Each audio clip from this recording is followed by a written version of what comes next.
शफीकुल रहमान जी, आप बच्चे करते जाइए, मैं बधाइयाँ देता रहूंगा, 1 2 3 4, मगर आपको तो सुविधा वैसे ही नहीं चाहिए। आप तो कहते हो सड़कों पे आ जाओ, सड़कों पे आ जाओ। इनको बोलो जितने करने कर लो, अपने वालों को सड़कों पे भेजो। 50 डिग्री तापमान में यहाँ खड़े होकर लोगों को सड़कों पे भेजते हैं, ये खुद ठंडी हवा खाते हैं। इनको बोलो ना करें, ये क्यों नहीं करते हैं? पता क्यों? जब इनके बाल नोचेंगे ना तो इनको पता लग जाएगा कि पापा ये क्या कर दिया। ये कौन सा तरीका है? हम चाइना से टक्कर ले रहे हैं आबादी में। अरे वाह, बच्चे 15-20 अच्छे, ये महाराज 15-20 कहाँ रखोगे? छतों में सुलाओगे लोगों की? ये कौन सा तरीका है कि करे जाओ? कोई कहते राम की देना, कोई कहते अल्लाह की देना, अल्लाह की देना। अरे भाई ऐसे नहीं होगा। शफीकुर रहमान उन्होंने कहा ये बच्चे तो अल्लाह की देन होते हैं, तो आप बताइए इस निगाह से पहले क्यों नहीं होते बच्चे? अगर ये बच्चे अल्लाह की देन है तो फिर तो बेरोजगारी भी अल्लाह की देन है। ये कानून दिल्ली में लागू होगा तो शाहीन बाग में दूसरा पाकिस्तान बनेगा कैसे? जनसंख्या नियंत्रण की अगर बात आती है तो वर्ग विशेष को ही मिर्ची क्यों लगती है? देखिए, वर्ग विशेष को मिर्ची नहीं लग रही है पत्रकार महोदय। अब उत्तर प्रदेश में भी मुस्लिम और हिंदू दोनों ने, मुस्लिम भाई पहले बोल रहा हूं, उन्होंने कह दिया योगी जी जो कर रहे हैं वो बढ़िया कर रहे हैं, और बच्चे 2 ही अच्छे। सीधी सी बात है, उन्होंने भी बोला है। ये लेफ्ट वालों को मिर्ची लग रही है, ओवैसी गैंग को मिर्ची लग रही है, और ये जो यहाँ खुजली वाला है उनको मिर्ची लग रही है, ममता बनर्जी को मिर्ची लग रही है, क्योंकि वो विशेष वर्ग को खुश करना चाहते हैं। देखिए, बच्चे देश में कम होंगे ना तो एक शौचालय भी होता है जो सबसे बड़ी जरूरत की समस्या है। यहाँ सुबह सुबह जब टूरिस्ट आके अंग्रेज हमारे यहाँ फोटो खींचते हैं पटरी के किनारे की, भाई साहब क्या हाल होता है। मोदी जी शौचालय बनाते जाए और आप करते रहो, अच्छी बात नहीं है। जनसंख्या घटेगी, रोजगार मिलेगा, स्वास्थ्य व्यवस्थाएं मिलेगी और नेक बच्चे होंगे। ये कौन सा तरीका है कि करे जाओ? कोई कहते राम की देना, कोई कहते अल्लाह की देना, अल्लाह की देना। अरे भाई ऐसे नहीं होगा।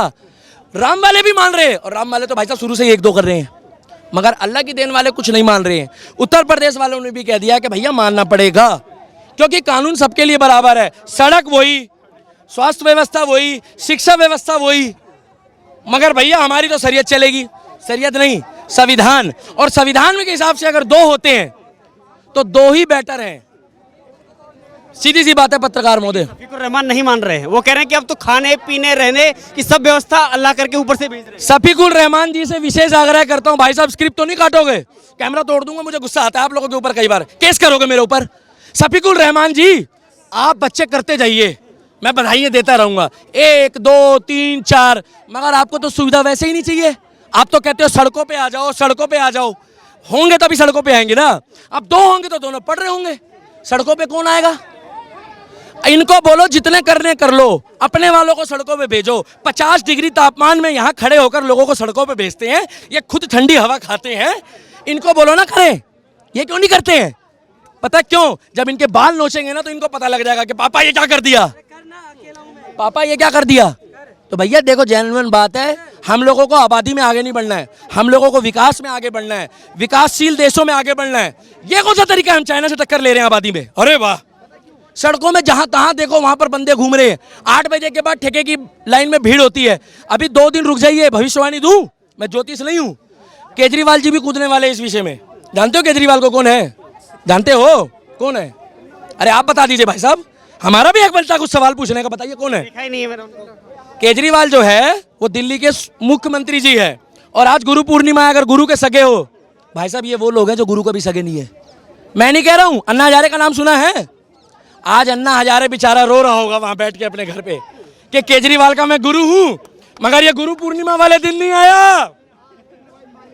वो बेचारा अन्ना हजारा जिंदाबाद, मैं कह रहा हूं अन्ना हजारे जिंदाबाद बोल रहा हूं, अब्दुल कलाम जिंदाबाद बोलूंगा। मगर ये क्या कह रहे हैं? बच्चे 15-20 अच्छे, ये महाराज 15-20 कहाँ रखोगे? छतों में सुलाओगे लोगों की? क्या करोगे बच्चों के इतने? अरे ये गुरु के नहीं है, 2-3 दिन रुक जाओ, इनका भी बयान आने वाला है, क्योंकि ये चाहते हैं धर्म को बांटना। मोदी नहीं बांटता, मोदी कहता है सबका साथ, सबका विकास, सबका विश्वास। ये कहते हैं नियम और शर्तें लागू, ये मैं बोल रहा हूं नियम और शर्तें लागू, ये स्कीम मुसलमानों पे लागू नहीं होती। ये लोग बोलते हैं, मोदी जी तो नहीं बोलते। तो भाई इनकी बातों में मत आओ पत्रकार महोदय, पूछ के बयान लिया करो। ये बहुत खतरनाक लोग हैं, ये सर्टिफिकेट बांट रहे हैं लोगों को, ये सर्टिफिकेट बांट रहे हैं। अरे खबर इंडिया हो या खबरदार इंडिया हो, मगर बच्चे 2 ही अच्छे हैं पत्रकार महोदय। मजबूरी क्या है? 10 12 15 बच्चे पैदा करना मजबूरी क्या है? ये मजबूरी है। मजबूरी है या जरूरी है? नहीं, मजबूरी है। अभी सिर्फ 56 इस्लामिक कंट्री तो बनी है, 196 देश हैं। अभी तो सबको इस्लामिक कंट्री बनाना है। ये जो सभा के नेता कौन थे, वो शारिफ कुछ ऐसी था मेरे को, हाँ शफीकुर रहमान, उन्होंने कहा ये बच्चे तो अल्लाह की देन होते हैं। तो आप बताइए इस निगाह से पहले क्यों नहीं होते बच्चे?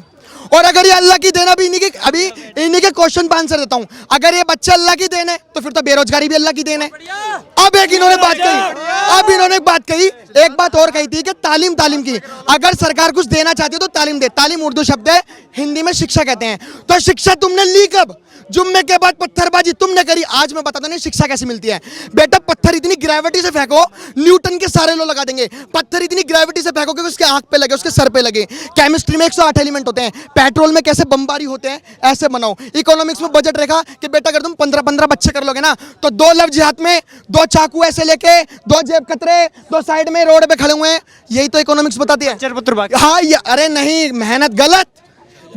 जो कबाड़ी की दुकान पे जाता है, जो पेंचर की दुकान पे जाता है, वो लोहा चोरी मिलता है। क्योंकि मैंने अपने मोहल्ले में ऐसे देखे हैं, इसलिए मैं क्लियरिटी बता रहा हूं। और रही बात, आज यकीन मानना, हिंदू मुस्लिम का यहाँ पे कोई मुद्दा नहीं। मैं भी हिंदू और मैं भी यूपी से हूँ यार। मेरे को भी होना चाहिए कि यार एक जनसंख्या कानून क्यों ला रहे हो। सबसे बड़ी बात यही है, खौफ। इनको खौफ है कि यार ये 57वां इस्लामिक कंट्री बनने वाला है, नहीं बन पाएगा। यही सबसे बड़ी दिक्कत है। लेकिन जब पीड़ा इन्हीं के पेट में दर्द इन्हीं के क्यों होता है? अगर उन्होंने बात कही, योगी आदित्यनाथ ने कोई बात कही, तो पूरे देश के लिए कही, पूरे समाज के लिए कही, हर जाति वर्ग समुदाय के लिए कही। एक ही समुदाय के पेट में दर्द क्यों? भाई साहब, ये जो जितने भी करवा रहे हैं ना दंगे, जितने भी हिंदू मुस्लिम करवा रहे हैं, ये मोदी जी करवा रहे हैं, ये योगी जी करवा रहे हैं। कट्टरवाद मोदी जी करवा रहे हैं, अनैतिकवाद मोदी जी करवा रहे हैं, जिदवाद जो झारखंड में हो रहा है 70% देखा ना, ये सब मोदी जी करवा रहे हैं। जब कर्नाटक में हिजाब का मुद्दा चलता है तो मोदी जी करवा देते हैं। जब जुम्मे की छुट्टी होती है तब मोदी जी करवा देते हैं। ये बात ऐसी करते हैं। आज मैं बताऊं, आज इन्होंने जुम्मे की छुट्टी पढ़वाई, अगले दिन पता क्या होगा, ये लोग कहेंगे हिजाब और टोपी लेके आओ। आज मैं अपने भाइयों से, मैं तो अभी खैर कॉलेज से आ रहा हूँ, वैसे एजुकेशन को इन चीजों से दूर रहना चाहिए, धर्म से। आप सभी टीका लगा के रखो। 6-7 इंच की भाई साहब पगड़ी पहनता है सरदार, और दाढ़ी रखता है, कितना हैंडसम लगता है। हमारे महिलाएं, औरतें टीका लगाती, वो बिंदी लगाती हैं, मंगलसूत्र लगती हैं, वो कितनी खूबसूरत लगती हैं। मुसलमान टोपी लगाता है, दाढ़ी बढ़ाता है, मूछें लगाता है, मूछें हटाता है, तब भी कितना बदसूरत लगता है। तो यही कहने वाली बात है कि भाई साहब समझो, और तुम्हें एक ऑर्डर देके जा रहा हूं, टीका वीका सब लगा के रखो। और रही बात ये जनसंख्या की, मैं योगी जी से गुस्सा है मेरे को। भाई क्या कर रहे हैं योगी जी? जो तीसरा बच्चा आएगा उसे सरकारी सब्सिडी खत्म कर रहे हैं, राशन खत्म कर रहे हैं। पहली बात तो एक लॉजिक लगाना, उस तीसरे बच्चे का कसूर क्या है?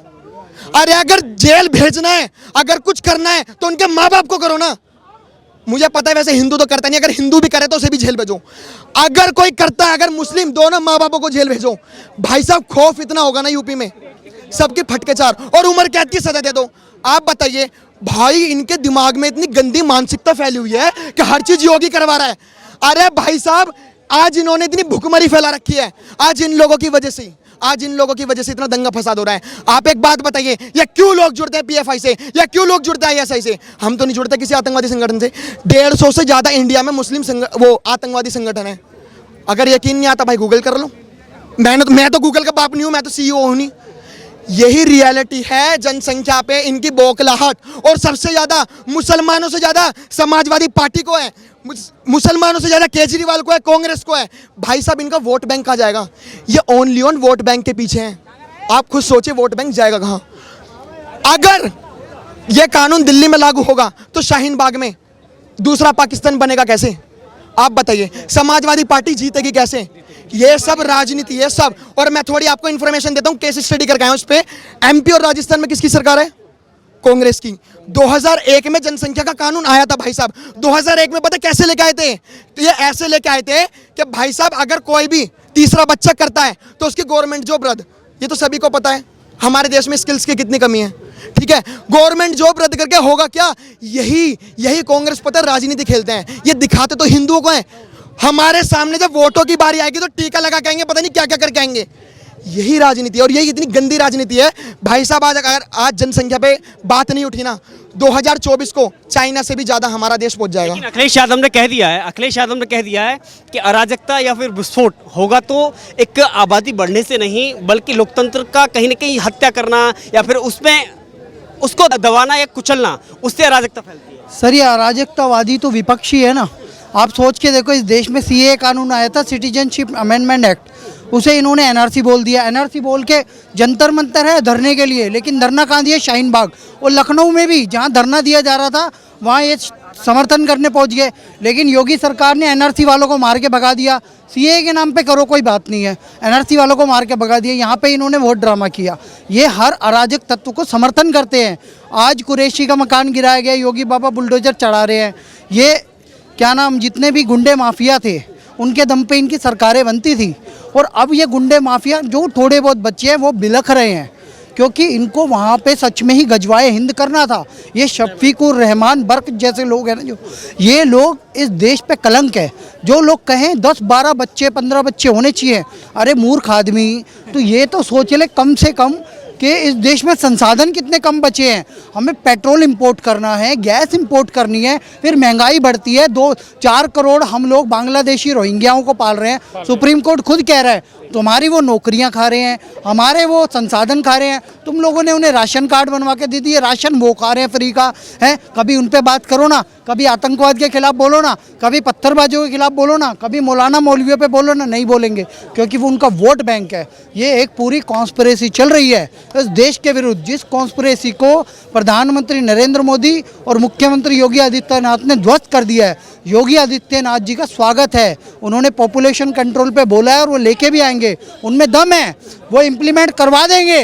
इसीलिए डरे हुए हैं, इसीलिए डरे हुए, अपने वर्चस्व की लड़ाई लड़ रहे हैं ये लोग, क्योंकि इनको जो प्लानिंग थी ना इनकी दारुल हरम, वो नहीं संभव हो पाएगा।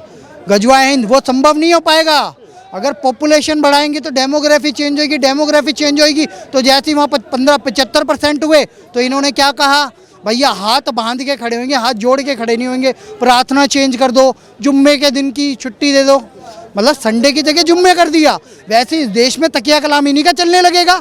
एक दिन ये अपना प्रधानमंत्री बना देंगे, मुख्यमंत्री बनाने शुरू कर देंगे, फिर अफगानिस्तान वाला हाल कर देंगे। वहाँ पे सिख और हिंदू सब खत्म है, सारी माइनॉरिटी खत्म है। वैसे यहाँ भी कर देंगे ये लोग। ये हिंदुओं को अल्पसंख्यक में लाना चाहते, लेकिन जब तक हिंदू बहुसंख्यक है इस देश में जैन, पारसी, यहूदी, सारी जातियाँ, बौद्ध, ईसाई सब सुरक्षित है, मुस्लिम भी सुरक्षित है। लेकिन जिस दिन इस्लामिक राज आया, शफीकुर रहमान ओवैसी जैसे लोगों का राज आया, या जैसे इन लोगों का ये चलता है जिहादी राज आया, तो ये लोग किसी हिंदू को नहीं छोड़ेंगे, या तो कन्वर्ट कर देंगे औरंगजेब वगैरह की तरह, नहीं तो इनको मार देंगे।